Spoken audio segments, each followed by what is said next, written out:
You know that old trope where someone's home is their safe haven? The place where they can relax and feel totally comfortable being themselves? Yeah, well, this house isn't a safe haven for anyone. Not anymore. Welcome to our channel. And today, we're going to tell you about the most haunted house in the world. Let's get into it. The name of this house doesn't really matter because there are so many places around the world with the exact same haunting. So we'll just call her the house. It's located in a residential neighborhood of Boston, Massachusetts.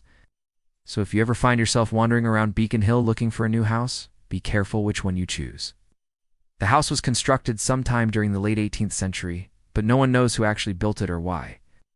Records indicate that the first person to reside there was a widow named Rebecca. After her, the house had dozens of different owners, most of whom only stayed for a few years before selling it to someone else. Presumably because they couldn't take living there anymore. The house remained empty for decades until two businessmen bought it and divided it up into multiple apartments. Apparently they were trying to make a profit. And since the house was already abandoned and potentially haunted, they didn't have much to lose by doing whatever they wanted with it. But we're getting ahead of ourselves. In the early 1900s, there were 4 known residents of the house: Mrs. Palmer in apartment 3, Mr. Higgins in apartment 4, Miss Dane in apartment 5, and a Mrs. Hathaway in apartment 6. These people lived there between 1910 and 1912, and after that, the house once again became vacant and remained that way for over 30 years. It wasn't until 1946 when the next resident moved in. This time the residents were a couple, Helen and Walter. They were happy to have found such a large and cheap place to live. But they soon realized that the building's cheap rent came with an unexpected bonus. Walter would often hear scratching sounds in the walls and occasionally see shadows moving about in his peripheral vision. Occasionally, he would even hear whispers coming from the vents. Helen, on the other hand, claimed she never heard anything out of the ordinary and dismissed her husband's claims as auditory hallucinations brought on by his tinnitus. But not long after they moved in, things started to go wrong. First, Helen began experiencing strange events herself. For example, objects would suddenly fall off shelves and break, and books would randomly fly off of her husband's desk. Then strange footsteps began echoing through the house, even though the couple was always the only ones inside. Sometimes the sound would come from above them, even though no one lived in the attic. Other times, it would seem like someone was walking directly below their apartment. They also started hearing regular scratching sounds coming from the walls and doors. They'd also frequently hear chains dragging metal moans and screams. Of course, the couple thought these sounds were caused by the building's age, and the fact that it was made of wood. That was until the day Helen's sister came to visit. While the sister was staying over, the family heard the same scratching noises from within the wall. When they investigated, they found that the noise was coming from behind the wallpaper. And when they tore down the wallpaper, they found that someone had been scratching away at the plaster. However, no one could explain how or why this happened because no one was ever caught in the act. To add to this, there were also several areas of the house where the paint and wallpaper would seemingly peel away from the walls on their own, revealing newly scratched plaster underneath. The couple and Helen's sister decided to leave the house immediately after that. Over the next few years, the house changed hands several times. One of its owners even tried turning it into a funeral home. But that plan fell through because the local zoning commission rejected the idea. The house continued to sit empty until 1977, when it was purchased by a young couple, George and Kathy. When they moved in, strange things started happening right away. At first, it was just small things like lights flickering, mirrors falling off the walls, and heavy footsteps echoing through the house.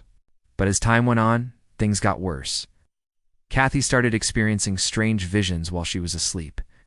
In them, she would see a woman wearing a nightgown frantically running through the halls, as if trying to escape something. Then she would turn and look directly at Kathy before vanishing. Then one day, Kathy saw something even more disturbing. She noticed the distinct shape of a child standing in the corner of her eye. When she turned to face it, however, she saw nothing. Her husband also began experiencing strange phenomena, like seeing figures standing at the foot of his bed, staring at him. He also started hearing chains dragging moans. One night he woke up in the middle of the night to what sounded like a blood-curdling scream coming from the floor above him. Because of all these strange happenings, the couple put their house up for sale. But when potential buyers toured the home, they experienced weird stuff too.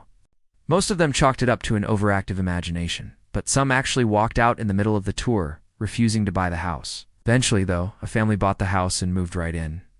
We don't know what drove them to buy it, considering all the stories, but hey, maybe they're a fan of haunted houses. As you might expect, things didn't end well for them either. Their daughter was playing in her room when she suddenly stopped. She told her parents that she had seen the ghost of a little girl wearing a Victorian nightgown standing in the corner of the room. From then on, whenever the little girl's ghost appeared, the house's energy would noticeably shift. Also, the girl was never alone. Her ghostly dog would appear alongside her, along with a man in a wheelchair. These apparitions weren't aggressive or malicious. They were simply sad and lonely. They occasionally interacted with the family, though, like when the father was reading the newspaper and the apparition of the little girl came up to him and placed her hand on his arm. Then she disappeared after giving him a wink. Not long after that, the family decided to sell the home. Since then, the house has changed hands several times, but the hauntings have remained constant. People have reported seeing the ghosts of the little girl and her dog, as well as hearing chains dragging moans and screams in the middle of the night.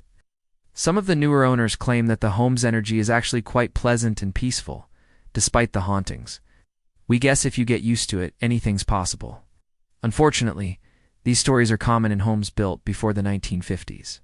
Many people claim that you can't really feel at ease in a house that old. There's always that nagging feeling that you're being watched or judged. Now, this house is actually still standing. And while we won't tell you exactly where it is, we will tell you that you can easily find it. If you have the nerve to do so, just look up the history of any old house in Beacon Hill, and you're bound to find this one's story. You can't miss it. Do you think you could live in a haunted house? Or do you run screaming in the opposite direction? Let us know your thoughts on the matter in the comments below. And before you go, make sure to give this video a thumbs up. Thanks for watching.